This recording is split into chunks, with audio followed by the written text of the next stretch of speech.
and you are now watching The Initiative with your hosts, Eagle, Ocho, and Esquire.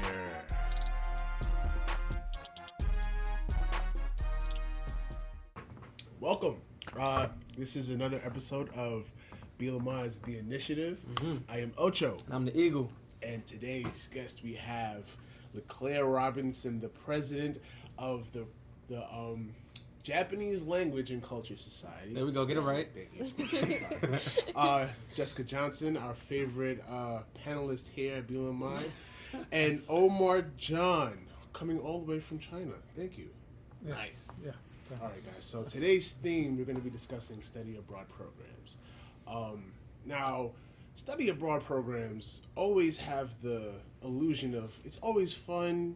It's a little vacation from your regular college courses. But let's get into it. Can you elaborate on what study abroad programs are really supposed to do for us college students? So, first of all, Yes. it's not a vacation. Talk to him. Damn. Also, Talk to him. it depends. Everyone's experience with study abroad is going to be different. Mm-hmm. So, for some, and it depends on the program that you're going to as well. Mm-hmm. For some, you might take a class that's related to your major. Mm-hmm. And sometimes that environment of being abroad is great. Like, you get to see a lot of new things, discover new experience. That's great. But sometimes it could be a big distraction. And so you don't maybe do as well as maybe if you had taken that class in your own home, your home college. So please don't think of it as a vacation because there's definitely work to do. Talk to the viewers. It's not all fun and games. All right. But it's definitely an experience you're going to enjoy.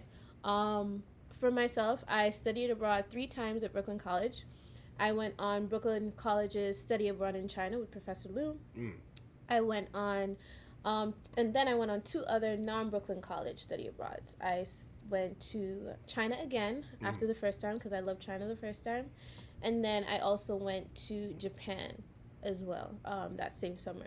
So I have 3 different study abroad experiences, and each of them were different from the other. What parts of China and Japan? So in my first study abroad, I went to 5 cities. That's the Brooklyn College program. They go to 5 cities every year. Nice. It's offered in the winter and in the summer. So I went in the summer of 2018.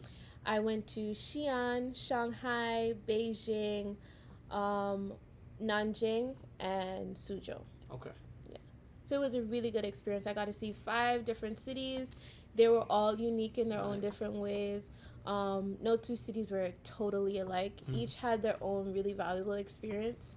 I remember from that study abroad experience, one of the big things that stood out with me was I got to meet Brooklyn College students that I've never met before. Never met them on campus, never interacted with them before. After that study abroad, and like to this day, we're actually really close friends. We became very close-knit, like a family. So we still talk all the time. We had a group chat from since then. We still talk. So, like, camaraderie is one big benefit that you're going to get. Is it easy to spot them? Like, you go to Brooklyn College. When you out in China? So we all went on the same flight together. So we all met up. There was like an orientation before we left. Yeah. So for that trip, we all met up before, so we kind of got to know who was there before. But when we were on the trip was when we really started to like gel and become close. Cool. There were also other non-Brooklyn College students. So there were 2 students from Hunter, 1 student from Baruch, and 1 student from York College. So these are open to CUNY. So yes, so these are open to CUNY. In fact, I think the Brooklyn College study abroad is open to any undergraduate student. Cool. So if from any undergrad campus, if you know your friend who goes to University of Texas and the courses here match what they want to do, they can apply for sure. Wow. Okay. But it's also very targeted to CUNY because when you go to a CUNY school, you're also encouraged to take study abroad with other CUNY schools. Tight. So yeah, I remember that being one of the biggest things about my study abroad experience that year was the camaraderie. That was one of the big takeaways for me. Also just being in another country where the culture was so totally different. That was an eye-opening experience. And so you got to see what you were studying in the text. You actually got to see how it applied to, like, on the ground, like Every in day. context. Yeah. Real world experience, how that relates. So the classes I took art and development of the Silk Road, and I took elementary Chinese. So obviously going to China, you're definitely going to be able to use your Chinese language skills. And so I started with zero Chinese background, and by the end of the trip I was able to, I was actually confident enough to talk to other people, and I was able to go in a store, buy something without like looking at my phone and trying to figure out what does Google this Translator. mean. Yeah, going like this. Yeah, I didn't need. Of course, I wasn't fluent. Yeah. Definitely not saying that, but I was able to actually use the language. I have taken languages at Brooklyn College, and there's a big difference between studying a language in a classroom, even if you have a native speaker as your teacher, and going to the country and actually being able to use that language, put it into practice. There's no prompt, there's no paper you have to look at. And there's no context. It's just free speech. So it really helps you to, when it comes to language, it's not enough just to know and try to translate. You kind of have to start thinking in the language. So that's definitely. So you've thought in Chinese and Japanese, Yeah. in your own head. It sounds weird, but not really weird. It sounds far-fetched because think about it. Yeah, far-fetched is the word. Because you don't really speak that language, so to say, to think in that language is like, huh? Yeah, it sounds weird, but it actually that's you kind of, the more you practice, you kind of get that thought process.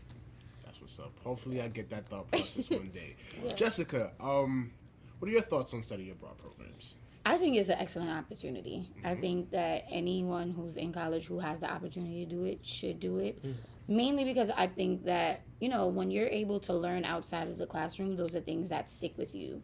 Well, I mean, if you study anything about education, you tend to see that even when you do things with kids, like if you take them out to the park and teach them this is a brick, this is, this is a slide, versus showing them a picture, it's a whole different experience. And when you experience things, it sticks with you in a different way. By the way, I love your nose ring. Oh, thank you. Where'd you get it? Vibrations by V. One of our BLMI students. Yes, Support Black businesses, y'all. Love the plug. Yes. Love the plug.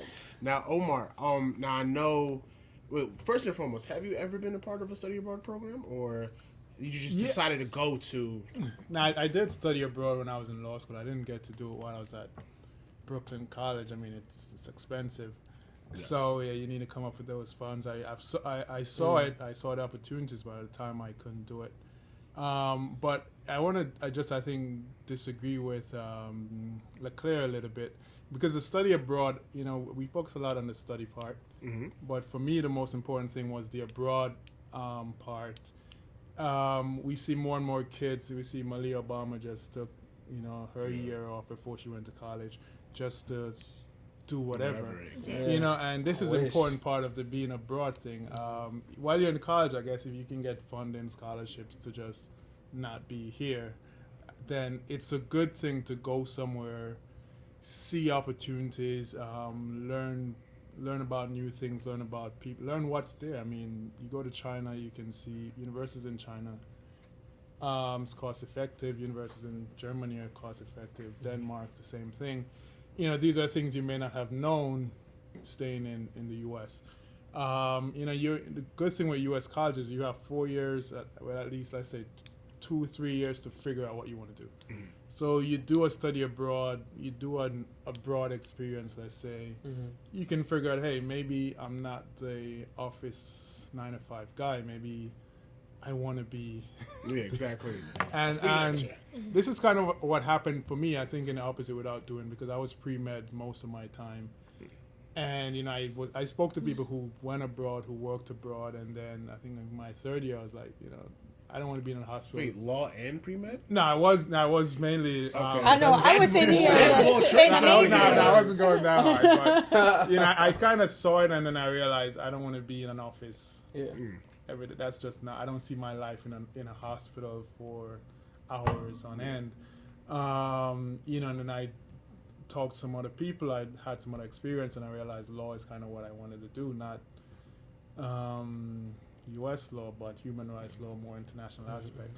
So that's one of the things I focused on was when I left college. In law school, I was able to afford it a little more. So what I did, I chose my law school based on the international opportunities they had.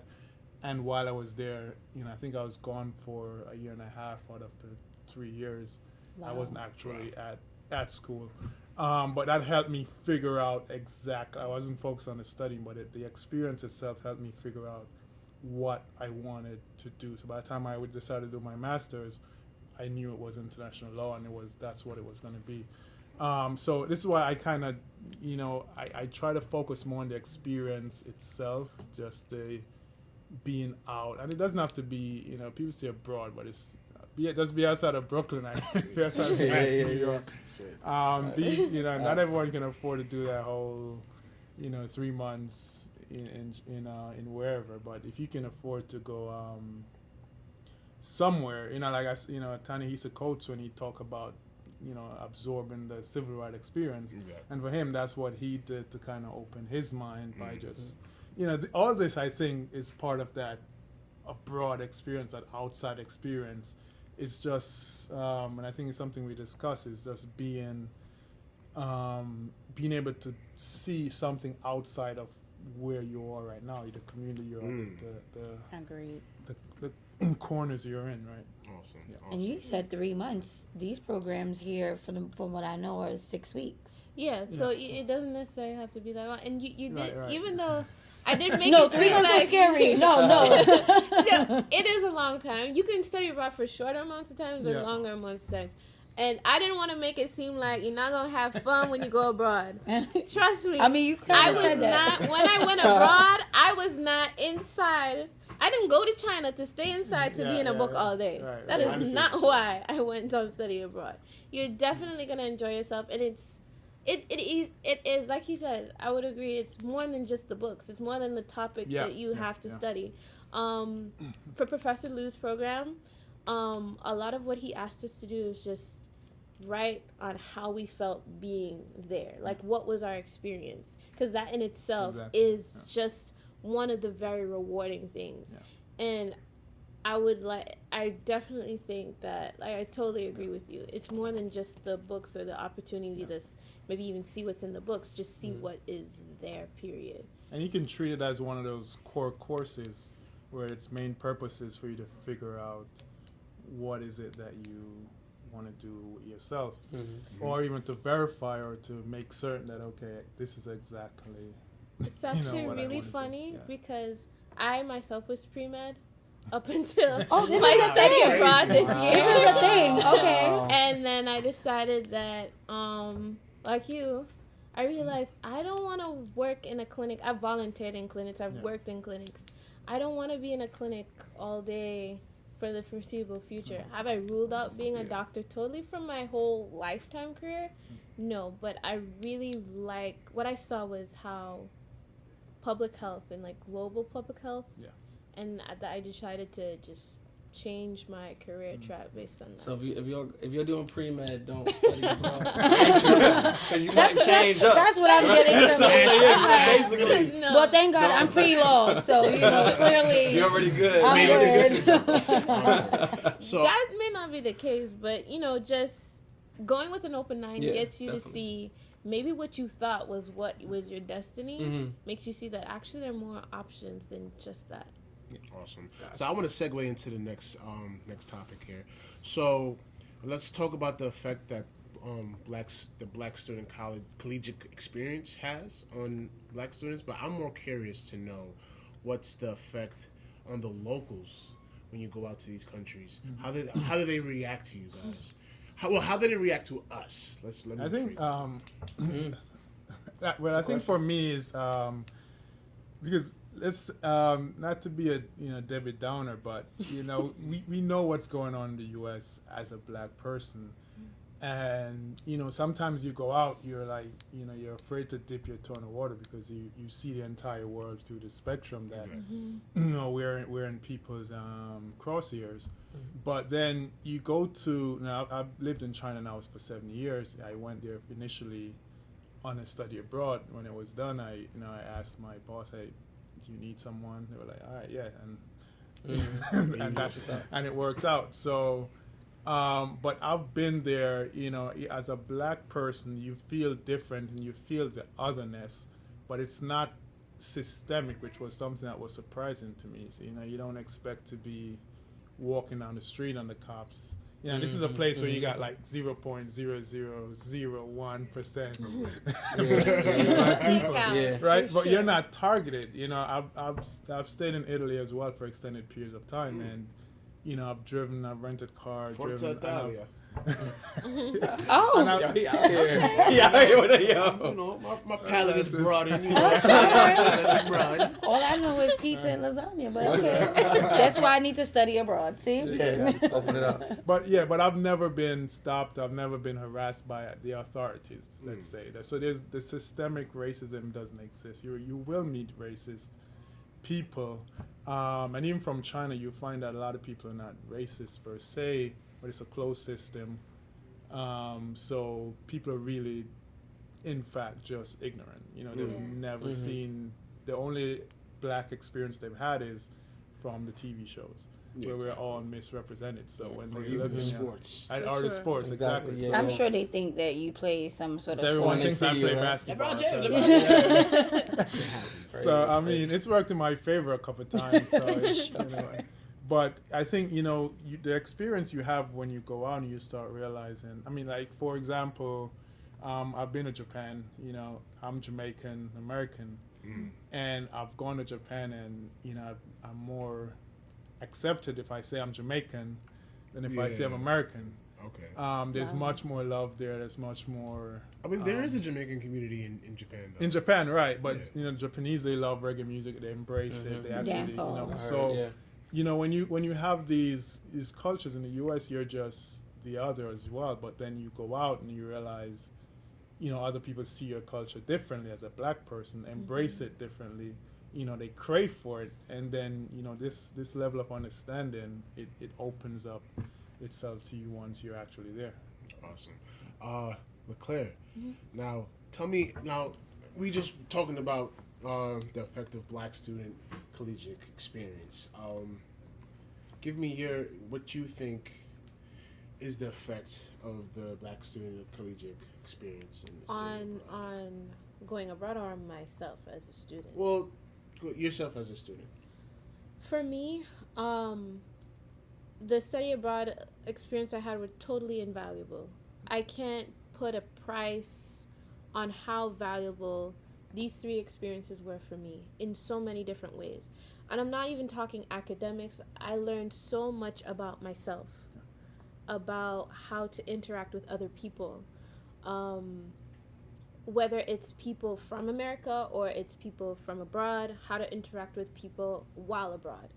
The kind of opportunity that is out there overseas, the kind of jobs that you didn't even know existed actually exist, and they're very much yours for the taking.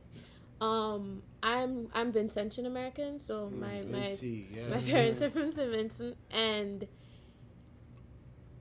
growing up in St. Vincent, you're made to think that America is the end all be all. That's like the dream. That's the place that you gotta go, and you're actually limiting your horizons by a lot. There's so much abroad. You're treated differently. My personal experience with going to China, so when I went to China, my first time I actually went to China, and then I went to Taiwan. And then the second time I studied abroad, I went to China, and then I went to Japan. And I have a friend who I went to high school with who studied in Taiwan.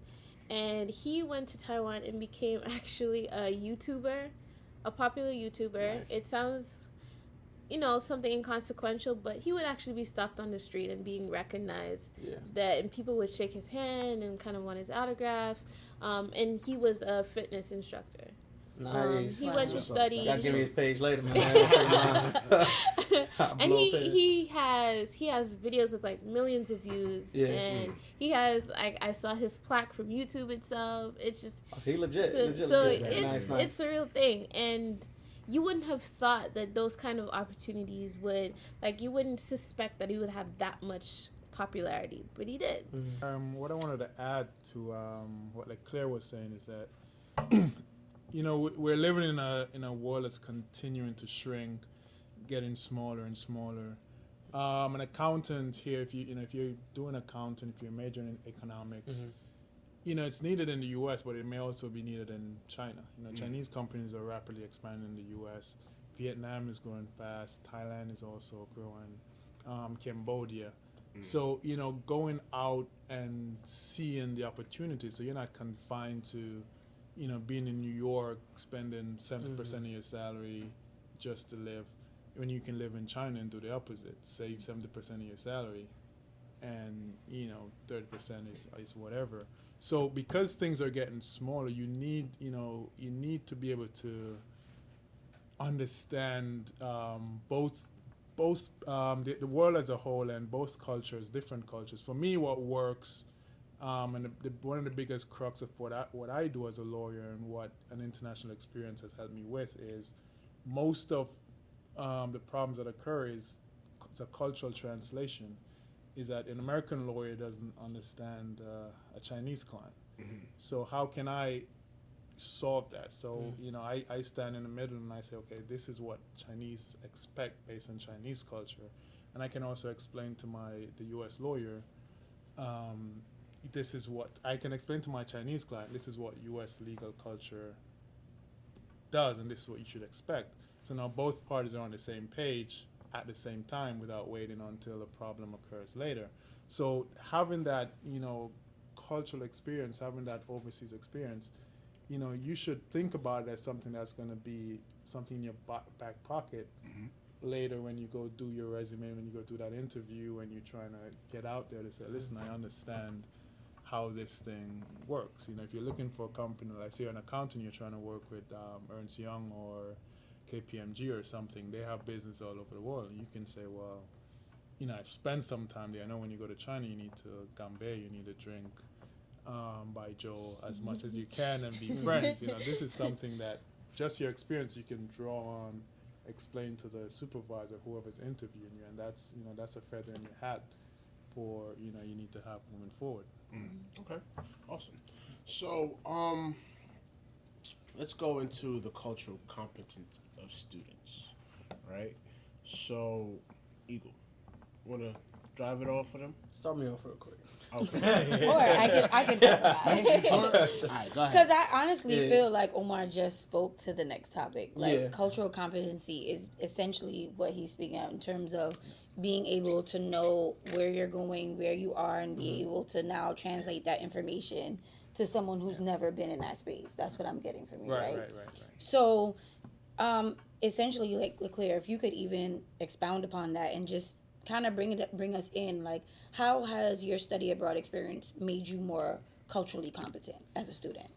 As a Black woman, I really think that's important because this is BLMI. Yes, for sure. So, like, where do I start? There are just so many experiences that I didn't even think were.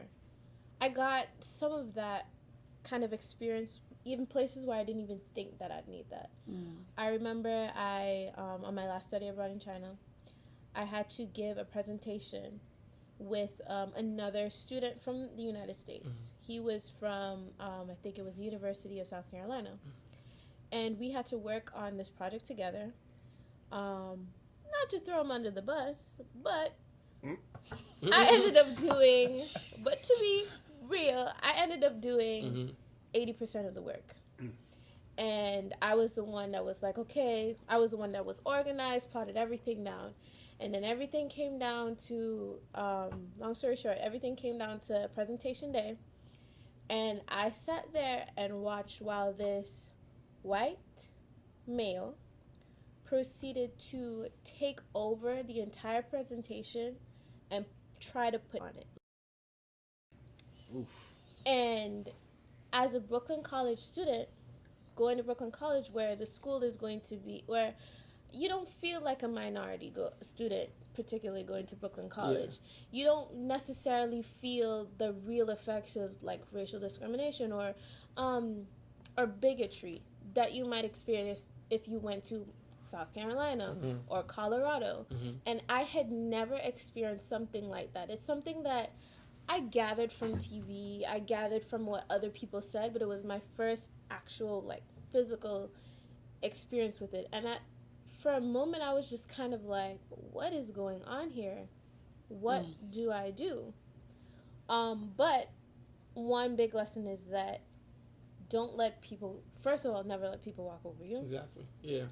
Also, one big thing that stood out for me is that people are always watching what you do.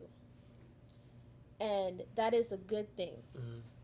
Now, people, I could read, as it started to go on, I could actually read my faces of my colleagues, and they knew exactly what he was trying to do. And I had people come up to me afterwards, don't even worry about it. I saw what he was trying to do there. No. Your character, your worth ethic speaks for itself. When you think no one is looking or no one's paying attention, people are paying attention, and that will come up and that will speak for you when you wouldn't even have to defend yourself, or you wouldn't even have to speak to your character because it's already spoken for itself. That's like one, it might sound like a small thing, but it's something I never encountered before and something that I learned from that experience.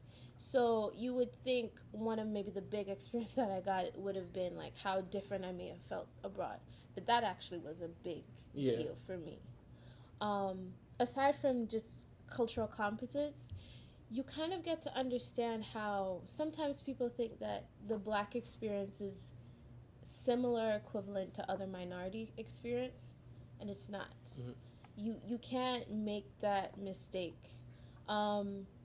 Like, let's speak to being for BLMI, because you're a Black, and Black as a minority and Latino as a minority, there is some overlap, but it's not exactly the same. There's definitely lines to be drawn in some places. You can't take that for granted at all. You also get to learn that there's a difference between racism and ignorance. A lot of people think that, going abroad, for example, when I went abroad, my hair was braided, and I got a lot of people touching my braids. And there weren't like polite questions. Oh, can I touch your hair? Obviously, they're speaking in Chinese. And from my experience, Chinese people are not shy. They're very bold. So, China, for example, China and Japan, similar parts of the similar location. Totally different culture. No one approached me to touch my hair in Japan. I got that all the time in China. But I never felt offended by any of it. And that's because for them, I was literally a unicorn. I was the first and maybe only Black woman they may ever experience in their entire life. And they were reaching out to me and trying to talk to me, touch me, interact with me, because this to them, I'm almost like a mythical creature. They want to know, like, how long does it take to braid? Like, how did it get like that? Is this really your hair? Like, they had so many questions, and it's not because they're trying to be rude or they're trying to belittle you, or it's pure just fascination. They're just curious. It's pure curiosity. Not saying that there aren't going to be some people who are going to maybe try to take advantage of that fact, but for the majority of time, it's just. Don't let one rotten egg spoil it. Exactly. Well, you can feel a difference. You feel a difference. Exactly. I feel like in America, we see when things are definitely racist. And I mean, if you're in a new space and you're new to a space, obviously you're going to stand out in that space. So I can understand that. I've been to China, gone to stores, and I've had all the... Okay, so you go to stores in America, you have all the attention on you. Negative attention. Gone to China, I've been in a store where the storekeeper dropped everything she was doing, proceeded to dress me from head to toe, like, oh no, girl, these shoes don't work with this outfit, wear this instead, wear that instead. Like, so like, I felt like a sort of celebrity status when I went into that store. I don't think I would have ever gotten that experience. And this wasn't a fancy store. This was just a store near the street where I used to, where I was living. I don't think I would ever get that experience here in America. Is it going to be that specific experience going to be all of your experience going forward in China? Oh, no. Are there people going to take advantage of the fact that you're a foreigner and try to charge you more for things? Yes. Be realistic. Not if you go. I'm not gonna come here and say, "Oh, every experience I had in China was great, and I was not discriminated against, and there weren't any times I felt comfortable." In China, people would pull out their phones and try to take pictures because they're like, "I encountered this." Obviously, if you saw a unicorn down the street, you're gonna want to take pictures, video. Sometimes you feel so just out there. Yeah. Okay. I remember going to a museum in China, and one of the displays moved me to the point where I started to cry, and someone took a picture of that. And in that moment, I was just so, I mean, you're crying, so you already feel very vulnerable. That was a really down moment for me. I was just like, why would you do that to someone? I remember being in a train station, and we were just waiting for our train to come. And I'm just sitting there trying to talk to everyone, but there was this person who just had this camera out on me all the time. And it just started to feel very just like, okay, I need some space from, like, all of this. There are times where it gets to be too much. I remember buying a visor so I can cover my face, so that I could kind of feel like, okay, I can blend in a little bit more. I wanted to be a little bit more incognito than I was. In Japan, I felt like, while I did stick out for sure, I didn't feel like an anomaly. So that was different. So also know that different regions, I've spent different time in different cities in China as well. I didn't have the same experience when I was in Yunnan. I didn't feel that stick out experience like I did when I was like in Beijing or Xi'an. So also know that even if you go to one country or one city in a country, their culture there could be totally different from another place. It definitely, so back to the cultural competence, it teaches you to be open-minded, not to make quick judgments based on one person's reaction or a group of people's reactions. How maybe it's simply the context that you're in. If I wasn't at a tourist site, maybe I would not feel this much of a, like, I would go to tourist attractions and feel like the tourist attraction instead. Right. So it teaches you that kind of, to be more open-minded. Also that you are representing your culture abroad as well. So if you feel like you now have a chance to be a spokesperson of sorts for Black people, you can then tell people, listen, not all Black men excel at basketball. Omar. Not all Black females can run track and field. That's not that's well, not I'm Jamaican, the limit. so I don't know. Most of us can. I ran track in high school too. Okay, so but still, Not all. but you can tell them that there's more to just like Black culture than this, that, or the third. right. Like you have an opportunity to be a voice. In America, you find that your voice is not heard as much. Abroad, that you definitely get a chance to be heard by other people. Real quick, so I want to segue into one of our last topics. Now, let's talk about the process to enter a study abroad program. What is the process, the applications? I'm pretty sure you got to get a visa or some type of, and you also get your passport correct. So let's elaborate on that. Omar, can you start on that? I think so if you're going through a formal, like let's say a Brooklyn College program. Each school has different steps. So I'll talk about the general stuff and not the specifics for Brooklyn College. So you need, like you mentioned, a passport, visas. Some places you need to get medical insurance. You may need to get your shots, all your shots in place. You need to consider weather change, things like that. Make sure you're dressed appropriately.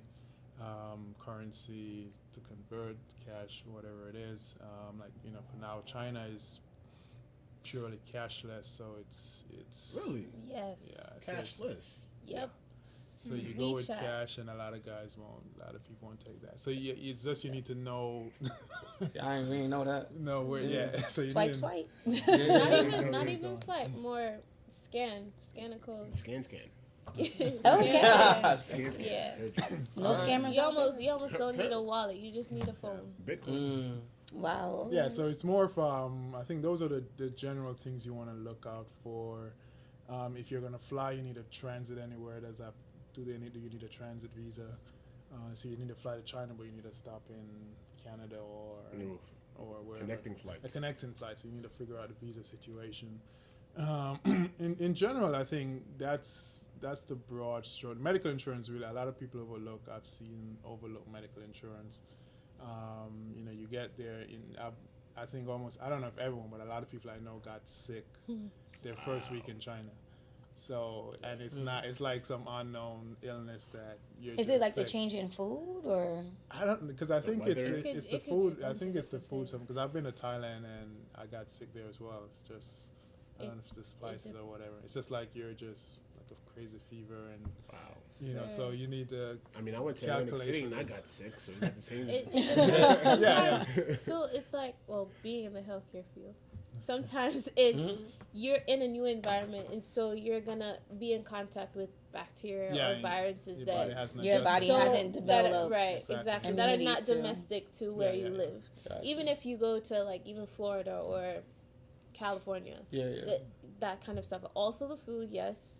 The food that you eat there is nothing like your palate. The palate there is different, so that might affect you as well. I wonder. So I know when you go through study abroad from Brooklyn College, you go to a general information session before. Is that something that's discussed? Like, did you go to a general information Yeah, it should be. Yeah, session? so like there's an orientation. So even when I did Japan, one of the simple things they told us, like when you're on the train, is to keep your hands, especially as a guy, keep your hands on the rail. Okay. Because Japan has a groping issue. So you don't want to be the suspect if one turns around and say, hey, someone groped me. So we were told in the orientation to keep our hands like this. So there. I'm sorry, because the whole train situation. Now, please debunk this for me. Now, I heard this was like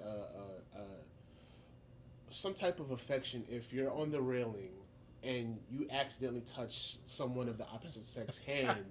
And then that's just like a sign of affection, like, oh, we actually, like, oh, I like you too. Oh, let me touch your hand on the railing, like, yeah. I don't Please know don't where you're touch getting my your hands. data from. Debunk that, please. I don't, because this is what It's I've one of heard. those late night sites. You're No, like, it's not. No. You know what's funny? It's not anything late night. It's just that was one of the. yeah, and that's where you need, I think, good orientation, where the person or persons who are giving you this information, actually have been there, they've experienced it. There's minor things.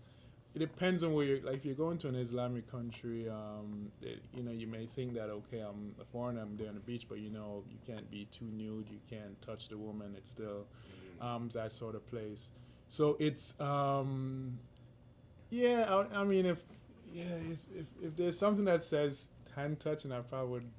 I'll probably leave that Don't one. keep your hand there. Don't. Is that anywhere on the application? Like, when you fill out the application for study abroad, like, please keep your hands to yourself. Please Like, I sign wanna and go to date a right hand here. job. Like, With the orientation, they are going to tell you the cultural do's and don'ts. Yes. okay. They are going to tell you, like, whether it's people don't use this certain language here, people don't curse here, people don't, or this, in where you're from, maybe looking someone in the eye is a sign of respect that you're listening to them. Yeah. In other places, that's that's not allowed. That's taboo. Exactly. So they would tell you those different cultural cues. I'm trying to remember off the top of the head some that I may have done, but nothing's coming to mind. But I've been to orientation sessions where they tell you, this is what you do, this is what you not do. Yeah, that's what I need. I appreciate the fact that in this process you really can learn and know before you get someplace and then you end up in a bad situation. Yeah, so for funding, I think in my experience, and depends on how bad. Like I funded myself when I did it. Congratulations. And I know it's not easy. That's because I wanted it. I knew at the time I already knew, I was gonna either live abroad or work abroad or not be, in the U.S. or in the West. So I already knew that it was international relations was my focus on international law. So I saw an opportunity. I said, okay, let me throw some, throw some stuff at it. I did it. It worked out for me, and it wasn't a loss. But even when I did it in China, so I already knew that, let's say the opportunity I went for, if that didn't work, I could always teach English, and it wasn't like I was just jumping off the deep end. So I knew that going in. So that's one way to fund it. But if you're a college student, I would go for scholarships. Go for the programs that are already there. You have Pell Grants, you have, the school is going to actually fight. It's good to start with those credited programs that, you're getting grades for it. So those are better to start with. You go there. So you can look at the programs to see which one gives you maximum free time that allows you to do more exploration and, make use of it. So in terms of funding, like I said, I didn't get to do it in college because I was broke. I was on that monthly payment. That ramen but diet. that's how it is. So if you can get on scholarships, if you can work as part of an initiative like this where, you're going for a specific purpose. And like I said, it's not just international things. It's the, it's the experience outside of Brooklyn, outside of New York. Outside the country. Outside...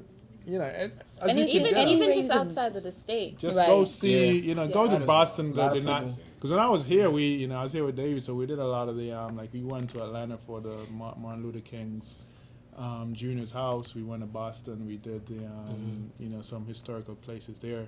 And that in of itself was a good experience, for me in terms of, we talk about as a black person trying to get out. And, we got it funded because we were a part of our program at the time, and that helped us get out. So, if you can be part of something and if you want it, you ask for it. You're part of this program, you're at Brooklyn College, you demand it. I like that. Facts. I like that because I understand even from a high school perspective. I did a CUNY class in high school. I was fortunate, and we went on a trip because we were retracing the steps of the Freedom Rides. So we were on a bus going south and going to all these historic places, and that changed my life. It changed how I felt about being black in America and being a young black woman. I think it really helped me come into myself at that point because we take a lot of things for granted. And you're right, like if the funding is there, and I know for a fact Brooklyn College has different opportunities to receive funding. I know Africana Studies last semester had funding for some people to go to Ghana.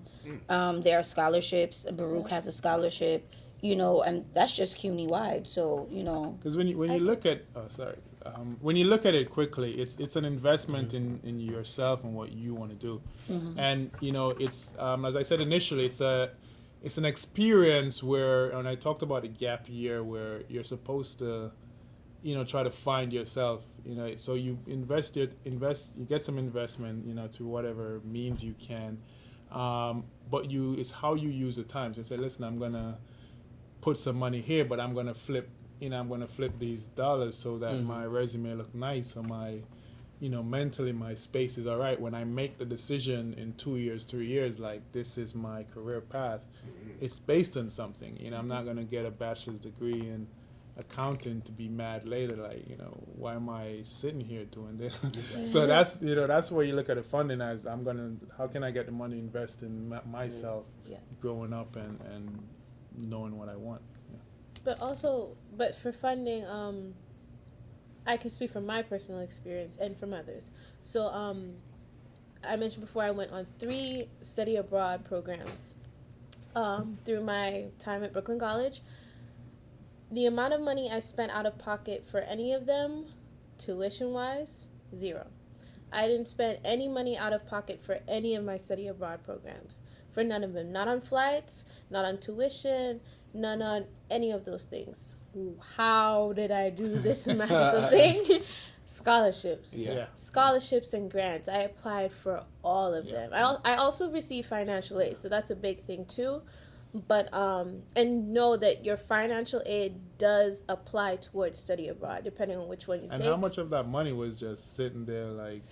So exactly. So you can use like what gets left over from your financial aid, depending on how much you get some left over. Use that towards your study abroad. For me, I also have friends who. So I like I said, I'm president of the Japanese club, and the club is actually how I got to go to Japan this past summer. So me and 3 other persons from the Japanese club went to Japan. One big thing is if you can get a group of people to go to one place, a lot of the times they offer you a discount just because you and a group of people are going. So at first we got a group rate, so that was already a big discount in our favor. We all 4 of us were at different points in financial situations. One person funded their study abroad through GoFundMe. Totally through GoFundMe.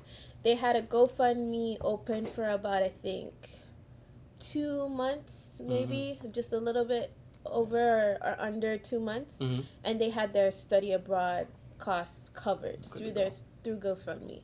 One, and then 2 other friends of mine, they just went through that hard work, picking up those extra shifts, making sure they were very frugal on their spending, knowing that, listen, I'm going to Japan, I want to have a great time there.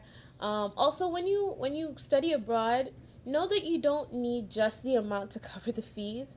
You're going to go there and you're going to want to have a good time. You're going to go out, buy things that you see that you're not going to get in America. So you're going to want pocket change too. So remember to account for that too when you're thinking about funding. That's what, for me, in my case, like I said, I went 3 different study abroads. Now, the first one I went on through Brooklyn College, I got financial aid for, and I applied to 2 Brooklyn College scholarships here, and I got my financial aid. So that was able to cover my total cost. The next year, this summer, I went back to China. I went on a program that's outside of Brooklyn College, so already that was more expensive. How expensive? So, tuition, in-resident tuition, full-time for Brooklyn College is around about $3,000, right, for a semester. My total program cost, including room and board and tuition, for just a summer in China, just a little over 8 weeks, was $10,000 in change. So it costs more to go to that study abroad than it did to go to Brooklyn College for an entire year. So at first, that looked extremely intimidating to me. I was like, well, first of all, it was... I guess we're not going. But that program, like I said, I'm a public health major. I also went to China, and I fell in love with Chinese culture. And I would love to go back to China, but I'd like to actually do something in my major. And sometimes finding a study abroad to your specific major can be hard. Typically, study abroads, it's easy to find them in a language, but to find, like, let's say your specific major, that can be difficult. I found that perfect program, which was the program I went to. And I was like, whoa, this is $10,000. I guess it ain't happening. But I said, you know what? No. I'm going to try my best to do this program. If I set this goal, it can definitely happen. And so I said, okay, how am I going to raise this money? I'm going to apply for all the scholarships possible. I also wanted to do research abroad. So I applied for a research grant called the Tao International Fellowship. I heard about that. Plus, I applied for other Brooklyn College, the Karen Gould and the Roy Furman. There's also a Study Abroad Association on Brooklyn College campus. There's also the student activities. They also offer a scholarship. BLMI also offers a scholarship. In total, I applied to 10 scholarships. It sounds like a lot, but actually for study abroad, scholarships, as far as they go, they pretty much ask the same thing. Once you do one, you pretty much do all. They want a personal statement and a statement of purpose for your study abroad. So basically, one to tell you about yourself and one essay to tell you, for you to tell them about why do you want to study abroad? What purpose is this going to play in your life?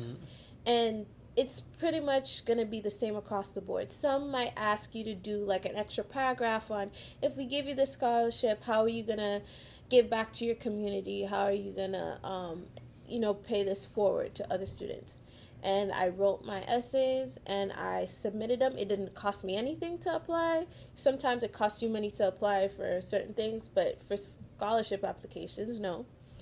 And I applied to 10. I ended up getting 4 out of the 10 scholarships that I applied And for. it covered $10,000. And it covered the full amount. Also, awesome. Before you said about asking for the money, through the actual institution that I study abroad with, I remembered that at this point I only had 2 of my scholarships come in. Also, I used my financial aid. And I remember speaking to the financial officer for the program, and they were like, I know the deadline's coming up shortly. I did receive a scholarship from you guys because I got a scholarship from the actual institution themselves. But I said, right now I'm still short this amount of money. I'm still waiting back to hear from my from all the other places that I applied to. So they asked me, how much do you need? And I said, I think I'm about short, maybe $1,200. They were like, okay, we can credit you $1,200 to your account.